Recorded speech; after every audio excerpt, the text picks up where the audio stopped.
असतो मा सद्गमय तमसो मा ज्योतिर्गमय मृत्युर्मा अमृतं गमय ओम शांति शांति शांति। Revered Swami Shastragnananda Ji Maharaj, dear Swami Mahapragyananda Ji Maharaj, dear Brahmachari Maharaj Tattva Chaitanya Ji, other revered monks, Brahmachari Maharajas, esteemed members of the teaching faculty, non-teaching staff, and my dear students. আমার খুবই আনন্দ হচ্ছে এই যে গত প্রায় 30 দিন এখানে আছি ভারতবর্ষে। আমি গুনে গুনে দেখছিলাম আমার প্রায় 27 না 28 খানা বক্তৃতা হয়েছে। আরম্ভ করেছিলাম 3টে, ভেবেছিলাম 4টে বক্তৃতা হবে বলে টোটাল, তো সব ফিল ইন দ্য ব্ল্যাঙ্কস করতে করতে এতগুলো হয়ে আজকে কিন্তু শেষ হোপফুলি। কালকে আবার একদিন আছে, কে জানে কি হয়।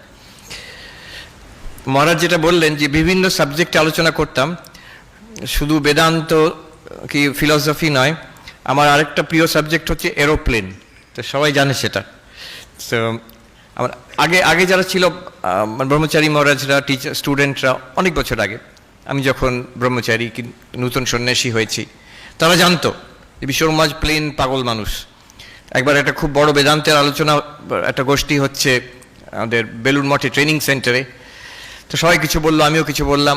ব্রহ্মচারী মহারাজরা প্রশ্ন করছে, তো কেউ আমাকে কোনো প্রশ্ন করলো না, কেউ আমাকে কি জিজ্ঞেস করলো না। যাই হোক, আমি একটু মন খারাপ হয়েছিল, বেরিয়ে আসছি আমি গেট থেকে, তখন একজন ব্রহ্মচারী মা ছুটে এসে, মহারাজ একটা প্রশ্ন আছে। যা, এখন কিছু নিশ্চয়ই হবে, ব্রহ্ম আত্মা চৈতন্য। মহারাজ ওই প্লেনটা ওড়ে কি করে?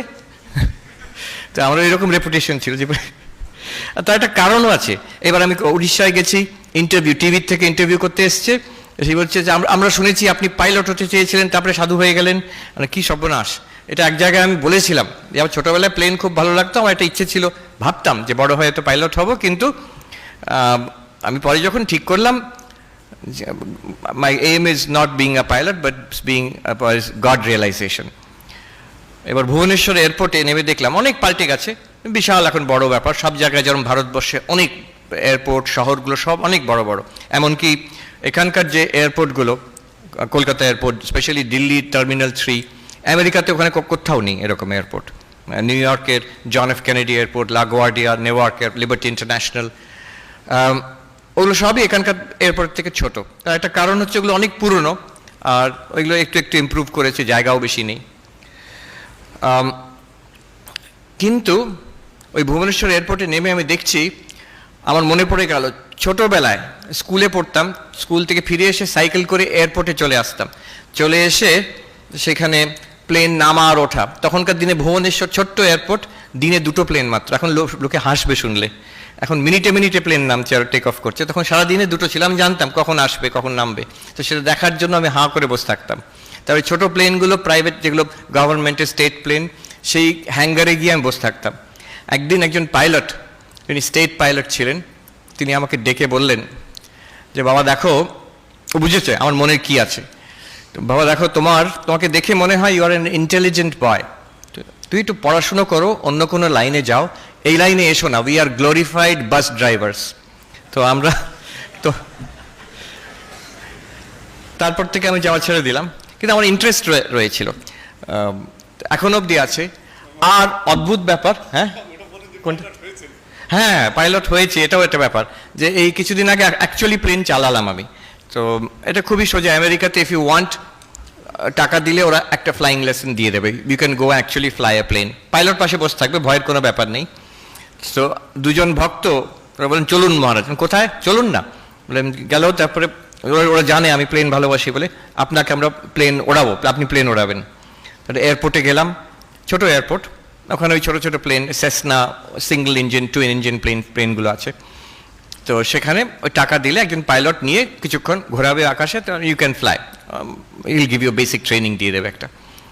তো ওখানে দেখি ঢুকে ভুলে গেছি সেদিন হচ্ছে 9/11, আর নিউ ইয়র্কে 9/11 মানে ভয়ঙ্কর ব্যাপার, ওই যে আক্রমণ হয়েছিল, টুইন টাওয়ার ধ্বংস হয়ে গেছে, সবাই মনে রেখেছে।